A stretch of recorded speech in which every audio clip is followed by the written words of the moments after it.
Welcome to the I Get Better podcast with your hosts, Charlene, Rene, and Phedra Smith, where we discuss topics related to life, love, mental, physical, and spiritual health, and how we can all get better together.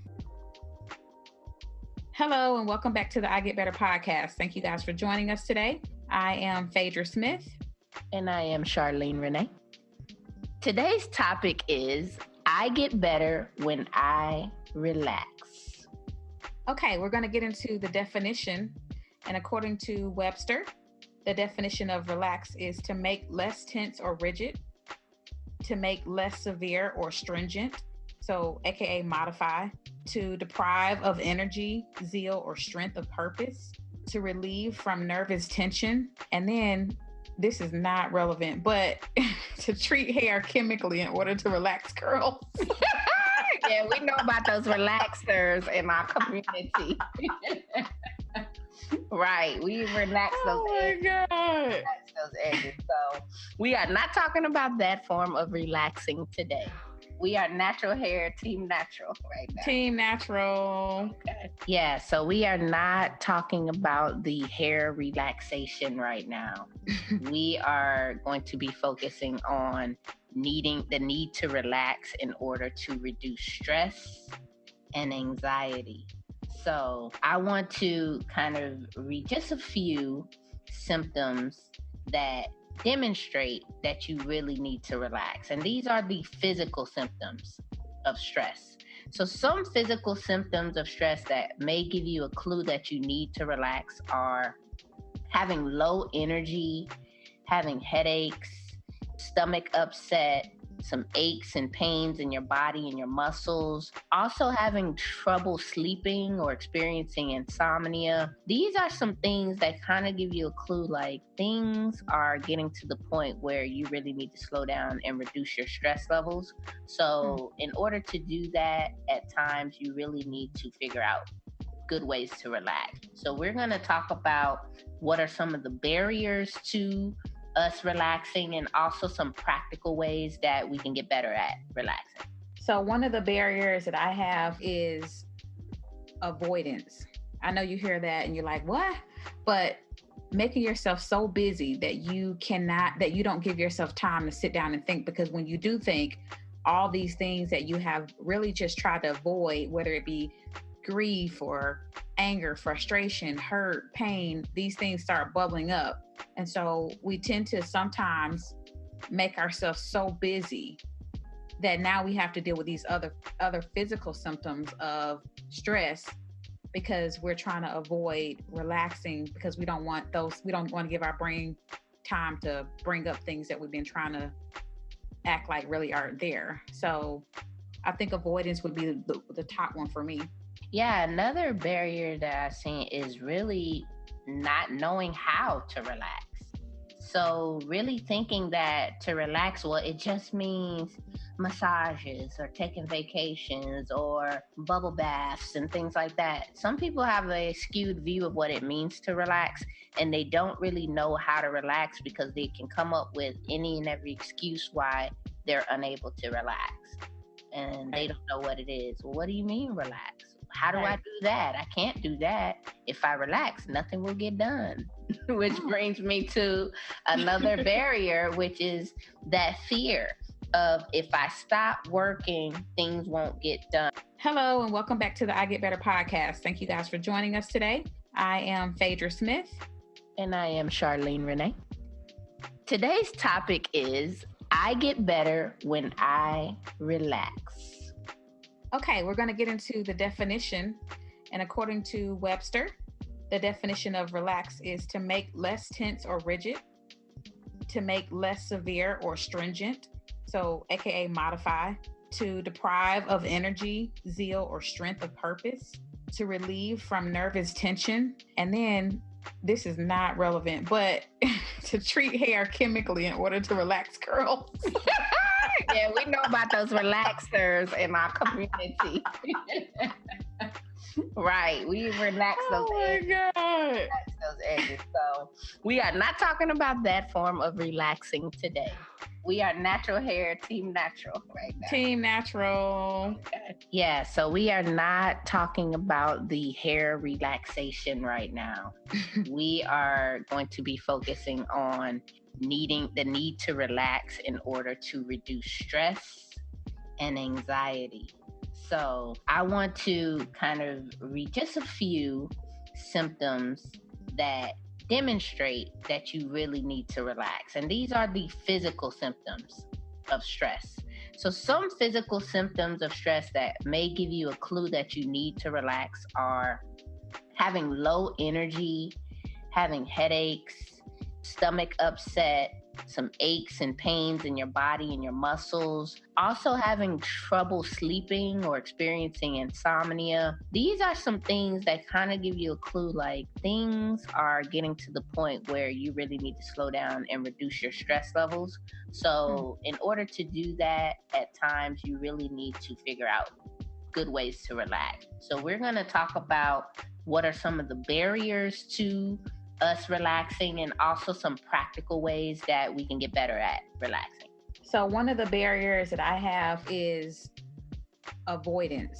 I know you hear that and you're like, what? But making yourself so busy that you don't give yourself time to sit down and think, because when you do think, all these things that you have really just tried to avoid, whether it be grief or anger, frustration, hurt, pain, these things start bubbling up. And so we tend to sometimes make ourselves so busy that now we have to deal with these other physical symptoms of stress, because we're trying to avoid relaxing, because we don't want to give our brain time to bring up things that we've been trying to act like really aren't there. So I think avoidance would be the top one for me. Yeah, another barrier that I've seen is really not knowing how to relax. So really thinking that to relax, well, it just means massages or taking vacations or bubble baths and things like that. Some people have a skewed view of what it means to relax, and they don't really know how to relax because they can come up with any and every excuse why they're unable to relax. And they don't know what it is. Well, what do you mean relax? How do I do that? I can't do that. If I relax, nothing will get done. Which brings me to another barrier, which is that fear of, if I stop working, things won't get done.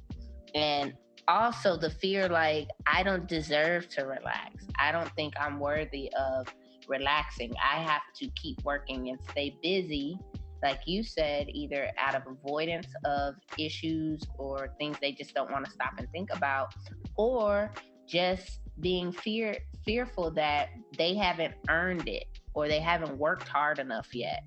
And needing to overcome that barrier is key. And identifying what it really means to relax. It is a health matter. It's a health crisis sometimes. If you do not relax, your blood pressure can get so high that you could have a stroke. You're taxing your heart, putting a lot of pressure on your heart when you're so stressed all the time. Your nerves and your muscles are working so hard that it can make you physically ill if you don't relax. As the old folks say, my nerves bad. But I know my grandma used to say, my nerves bad, girl, up my head itching, my hair falling out. But those are things that actually happen. You can lose your hair if you are stressed out. That is so true. I know. That happened to me before. Me too, girl. I had little hair wouldn't. That little poor little string just wouldn't grow past a certain inch. I mean, it wasn't bald, but it wasn't getting longer than a half an inch. I said, "What's going on with my hair?" But I got some stress out of my life, and my hair just done grew back. It's just all luxurious. So, have you ever heard of FOMO? Fear of missing out? FOMO, yes, I have heard of FOMO. I thought of that also as being one of the reasons why people just be on the go. It's like, child, sit down. It's okay if you don't see this. You don't have to go everywhere all the time. Chill. But we're gonna get into that on a whole nother episode of that FOMO thing, because that really is a big issue and it does cause a lot of anxiety. Right. So let's talk about some practical ways that we can relax. Yes. Okay. So some practical ways that you can relax. First and foremost is to figure out your thing. What is your thing that is relaxing for you? So what's relaxing for me and what's relaxing for the next person might not necessarily look like the same thing. I know me personally, I like to relax by being at home, taking a nice hot bubble bath. Anybody knows me knows I like a good bubble bath, some smooth music, maybe, some bubbly or something, low lights, candles. That is very relaxing for me. Another thing I like to do to relax is to roller skate. Like, I love going roller skating. Like, I feel so free on my skates with my music in my ears, and it's just really relaxing for me. I don't have a care in the world when I do that. No, that's stressful for me because I'm trying not to fall. Well, you need to get your skills up like me. And then it will be fun and not stressful. Too many cheering on the floor. That's why you got to go on grown up night. So, but for other people, I know some people, like my mom, for example, she loves to clean up. That's her way to de-stress. So she'll go on like a cleaning spree to clear her mind, and she'll just go in beast mode and just be cleaning up the house and rearranging furniture. She'll come home, she will have rearranged your whole house. She don't even live there.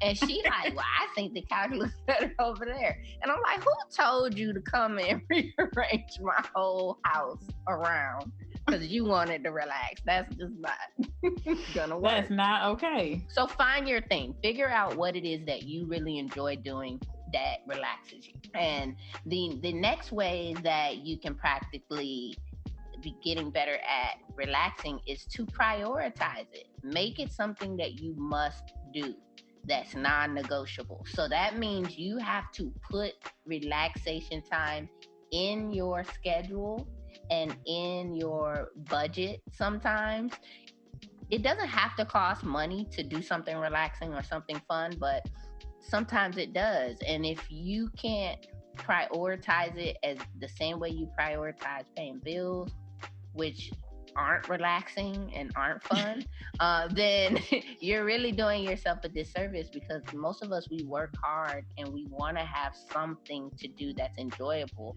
with our time and our resources other than just pay bills. So make it a priority that you do have that one day a week or one night a week where you're just chilling, doing whatever you like to do without being interrupted or disturbed by other people who are not going to contribute to your stress-free life. So those are a couple of practical ways. You have a few more or a couple more? Yeah. I was going to say, so another way I would say is knowing how to ask for help. So asking for help could look like you're reaching out to a therapist or reaching out to a mentor or a friend or your pastor or whoever you feel like you need to ask for help. It could be asking your children, for help, giving them responsibilities. So a part of that I think goes along with also being able to release the need for control, to really just be able to let go. And I think you don't have to do everything and be everything to everybody and be in charge of everything. Right. And I've heard that, especially with women, because I find like a lot of my women clients carry a lot of stress and anxiety about things, even more so than the male clients, even though they carry it too. But a lot of it's related to what you just said, not asking for help and feeling like they have to do everything or it's not going to be done right. Yeah. And sometimes it's better to be relaxed than for everything to be done right. I agree. I have had to start letting go. Like, I mean, it used to bother me not being able to have everything perfectly done. And then I had to realize that I've got to save some room for me. I've got to be able to save some room to be able to relax at night, to be able to remember things. Because when my mind is just overtaken with things, then I have my memory is elapsed, so I have one of the things I've done with clients is, and I would encourage some of the viewers, if you want to try this, to get a paper plate and to get some of your kids Legos or something. And for everything that you have on your plate, I want you to put it on there. I want you to name it and put it on there. And most likely what's going to happen is that plate is going to start overflowing. Things are going to start falling off. And that's practically kind of that's what happens in our lives. One of the first things to go is our self-care. Yep. And so one of the things we as women or as individuals, as parents, as whoever, need to learn how to do is to say no. Have boundaries for your life, because that's a part of that self-care. That's a part of that relaxation, to say, you know what? I really just physically cannot do this.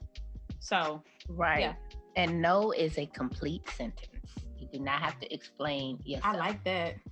So I heard that somewhere. I think I read it. No, but no, it is. It's a complete sentence. And setting those boundaries is definitely important to relaxing and keeping your stress levels down. If you need to take a break and don't feel guilty about it, because nothing's more important than your health. You won't be able to do anything or accomplish any of those things on your plate if you aren't physically healthy enough to do so. Yeah, and then you'll be giving up control by force and not by choice. Because now someone's going to have to take care of you and all the things that you're not able to do because you're laid up, with whatever ailment. And stress, it accumulates over time. There's so many things that biologically happen to your body when it's exposed to stress, high levels of stress over a long period of time, that some of it takes a while to correct. Yeah, I agree with that. Some of it really does start to change your chemistry, the chemicals in your brain, and then, I could go on and on about the brain, but it does have it can have a long-term effect on you, and it can affect future generations behind you. So, what we are talking about might seem very small, like, oh, just relax, girl. But if you look at the impact that it can have, not only on your life, but your children's lives and your children's lives, these are things that can get passed on. So at some point, we as individuals have to learn how to break that cycle by learning how to say no, and still knowing that the person, they still love you, and not having that guilt and shame that might come along with that. And, just so y'all know, I had to learn how to do that also. As a therapist, I have to have my own therapist. I had to learn how to say no and have barriers, because that is a huge part of being able to survive. So definitely take these keys and these tips and these tools and utilize them. And we want to really hear back from you on this one. I want everyone who hears this episode to go on our page on Facebook and sound off and let us know what you are doing, what you are intentionally prioritizing and making a point in your life to do to relax. So let us know, what do you like to do? What's your favorite thing to do to relax? And give some tips to some of our fellow listeners out there, because they may not know what they could do to relax. So speak back to us on that. Continue to get better at saying no and setting those boundaries so that you can be physically there to enjoy all the things in life that you want to enjoy. Yeah, I like that. Well, thank you guys for joining us today. That's our time. Remember to rate, review, and subscribe. You can also send us questions or topics that you want to hear discussed on the show. And until next time, let's keep getting better so that we can do better in order to be better. Hello and welcome back. To those that are new to the podcast, we welcome you. Thanks for joining us on today's show. I am Phedra Smith. And I'm Charlene Rene. And today's topic of the day is, I get better when I use wisdom. Ooh. So we're going to jump into the definition. What's the definition that you have for wisdom, Charlene? Okay, according to our Webster/Merriam dictionary, it is the soundness of an action or decision with regard to the application of experience, knowledge, and good judgment, or the ability to think and act using knowledge, experience, understanding, common sense, and insight. Furthermore, It is also the ability to discern inner qualities and relationships. Wow, I like that third one. Yeah. So wisdom is very important. I completely agree. I have a quote that I was reading a book the other day, and it's a quote by Jeffrey. I can't say this man's last name. Starts with a C. Anyways. Give that man his credit. Put some respect on his name. And Jeffrey starts with a G. The greatest scholars are not usually the wisest people. And I thought, man, I got to write that down. Because it's so true. Yeah, we're going to get into why that is true. But I would like to follow it up with a quote as well. All right. From the good book. The good book. And it brings me to mind of this scripture, and I've heard it quite a time or two. And it's Proverbs 4:7. And it says, wisdom is the principal thing. Therefore, get wisdom, and with all thy getting, get understanding. So when I hear that, I think principal thing means first. So get that first. That's priority. And that's why it's important for us to get better at getting wisdom and utilizing wisdom in our decision making. So there's our quotes. Let's go ahead and jump right in and talk about some of the barriers to getting wisdom. One of the barriers I came up with was emotion. Sometimes, I know in my experience, emotion has gotten in front of me being wise, me making wise decisions, me reacting in the wisest of ways. I allowed emotion to control that and dictate that. So I think that is a barrier. Yep. Do not lead your decisions with emotions. It will get you in a world of trouble oftentimes. Right. And another barrier to getting wisdom is confusion. When you are confused about something, you're going to have a very difficult time making wise choices and wise decisions.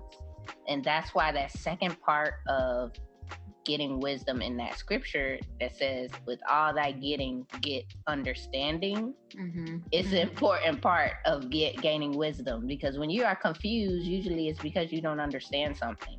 And it's going to be difficult to make decisions based on lack of knowledge and lack of understanding.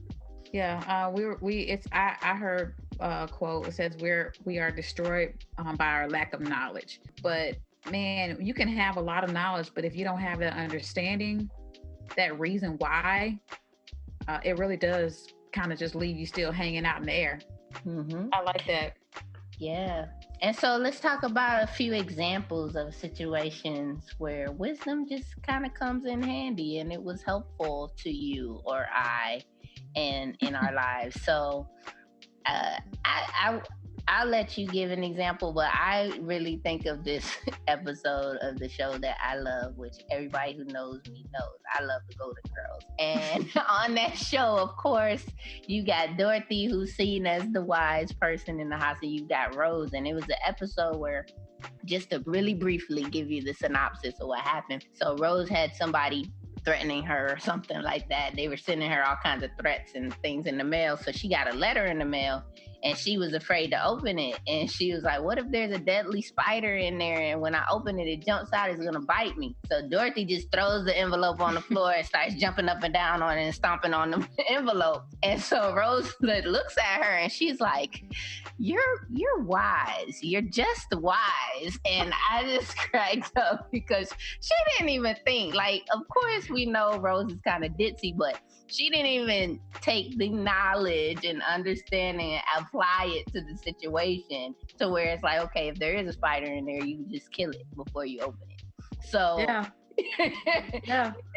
It wasn't that she didn't know it, but it was like she wasn't tapping into that wisdom. And she recognized it. And she's like, you're just wise. You're just So anyway, so what's your example of it? So mine isn't as funny, but so my example of having to use wisdom has been and still is ongoing. in my personal financial development. So I remember going through Financial Peace University. I went through it with my husband the first time, and then I actually helped my cousin teach the class for our church a second time. And my struggle is still not purchasing things based off of my feeling. But when I look back, my struggle has always been in the past, not saying things based on feeling. So I am still working through that, and I'm walking through that even in my financial life, being able to use wisdom in my purchases. And a part of me using wisdom has meant that I have to set up goals, long-term goals that I'm trying to aspire to in order to, in my short term, in my decision making on my daily basis, being able to look forward at my long-term goals so that I can make wise decisions based on what I want for the future. Right. So then you would say that being wise in your finances is something you can use every single day. And every day. And it's also not enough to just have the knowledge and the information. No. But you have to be able to utilize it in the moment. Yeah. And taking that application of the knowledge is key. Because Yes. we can know information all day. That's why they said the scholars aren't the most wise. They have plenty of information, but sometimes it requires something beyond just the information. Absolutely. And we're definitely going to get into that. So let's get into some practical ways to get better at getting wisdom. Let's talk about that. So one of the things that I wrote down for myself was to surround myself around wise counsel. So I remember before my grandfather passed away, he was one of the people that I always called. And, you know, wasn't any shame in it. I definitely milked him for his wisdom, because he was a studier of the word, and he read his Bible, he prayed, he meditated. And so he was kind of like Dorothy in that he just saw things very practically. And I think being able to sit back and to say, you know, just stump on the envelope, that is very important, to be able to just say, just do this. Because sometimes we get so caught up in trying to go too deep that we forget to just do the practical things. That wisdom is very practical. It's that common sense, right? Yeah. A lot of the time it's not a whole bunch of book reading and lecture listening to. It's just simply utilizing experience and common sense. Yeah. And so many people lack that, unfortunately. And not to be condescending, but I've come across quite a few people who just lack that common sense, and they're very intelligent. Their IQs are very high, but wisdom will get you in the places that your intelligence, your IQ will not. Yeah, that was some hot stuff right there. Mm-hmm. Yep, that's a word. That's a word. So definitely surrounding yourself with wise people. You're typically going to be the wise person to someone. They're going to be able to come to you. But even the most wise people have another person that they can consult with, who can counsel them. And a lot of the times, you might want to look to your elders, your grandparents, those people who have been there, done that, who can tell you things that a school book isn't necessarily going to teach you. Right. I think having multiple resources is really important, because there's things that you don't want to talk to your grandparents about. There's things you might not want to share with your closest friend or your pastor. And so you might need a therapist. I think having multiple channels is very important, because it just really kind of opens you up for being able to get real with yourself, but also to be able to see things from a different perspective. Having those multiple channels is super important. So the other thing that I would say is taking a moment to pause versus just reacting is very wise. I think it gives your brain enough time to say, slow down, and be able to use that higher functioning part of your brain that says, girl, stop. Like you said, not acting out of emotion. That, I heard that called like your lizard brain, like it's instinctual and you just move. I like that. Stopping to think. I read it in a book. I didn't make it up. A book. No. Yeah. So but that lizard brain is just instinctual. It doesn't stop to think. It just reacts. And sometimes we, through habit or from trauma or whatever, will react to things, and wisdom doesn't even have time to show up. Yeah. to the scene. They come to the scene after the fact when it's all said and done. And the damage has been done. You've done what you shouldn't have done because you were reacting out of emotion and not taking that second to stop and pause, or minute, or days for that matter, to pause. So you mentioned being able to have discipline as being super important also. Would you like to expound on that?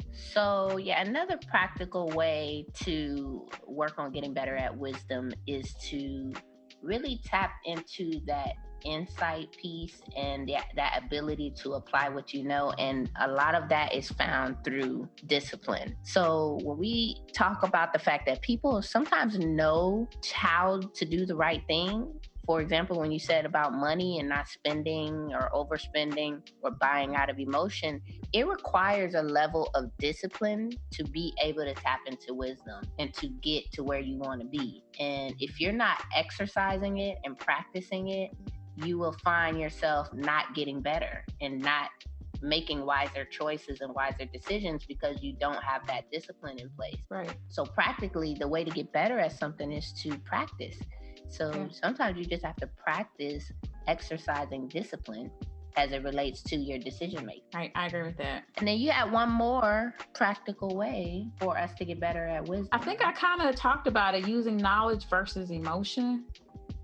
And we talked about also that element of pride not becoming an obstacle for people. Okay, yeah. So remaining teachable. You want to remain teachable. You want to put yourself in a one down position sometimes. Yeah. And so one down means you put your pride to the side and let someone else be the teacher for the moment. Yeah, you would be surprised. I mean, I know for me, I have really had to check myself and be like, no, this is a moment where you need to remain open to being teachable, because you really will block yourself from getting information that can be completely life-changing if you don't remain open and you don't remain teachable and you don't squash the pride. So I think that's a huge one. For sure. So those are some practical ways to get better at wisdom. Just a few examples of where wisdom is important. But gaining wisdom, keep that as a priority in life. One other thing I want to say before we wrap up, when you talk about wisdom, sometimes it refers to a part of yourself that you're tapping into that you can't necessarily explain. And wisdom looks like a higher level of intellect at times and brings you into that insight. So insight is not something that's easily explained or seen. And sometimes you just have this feeling in you, in your gut, in your mind, in your head, and you'll know something, or some voice will tell you something about a situation. And we may ignore it because we're thinking logically. And logic is not always your friend. You want to use knowledge and application, but logic, I think, is even inferior to wisdom. So getting better at wisdom will bring you to a whole nother level of success, because wisdom will tell you things that a school book or a professor or a teacher can't always tell you. So getting better at that, it just opens you up to a whole nother level of life. In my experience, in really recognizing when something is wisdom too, and not just my own knowledge and ability, but like, wow, that was really above and beyond. I don't know where I got this from, but it was great and it was helpful. Right. Well, I think that's why it's so important to take that pause. Taking that pause really does allow you to self-reflect, but also just listen to that soft voice that's leading you or pointing you into a direction. And sometimes the voice does come through counsel and another person. Yeah. So, I 100% agree. But most likely that voice that counsel that you've gotten, most likely you already heard it from somewhere else. If you were to like take a moment to pause and self-reflect, I'm a firm believer, and I tell my clients that you already have the knowledge that you need, but sometimes we have to take a moment to get quiet, to really hear what you need from yourself and allow yourself to take that pause. and exercise discipline in applying that knowledge. Yes, ma'am. I feel like we can go on and on about this. Right. Well, we're going to wrap it up. We're going to not keep rambling on because there is so much to say about yeah. But we did want to at least touch on that topic for today. And of course, remind you to keep tuning in, to rate, review, and subscribe to the I Get Better podcast. Make sure you reach out to us with your questions and comments. You can inbox us through direct messaging, through email, and let us know what you think. And let us know what you want to hear on the show. So keep tuning in. And until next time, keep getting better.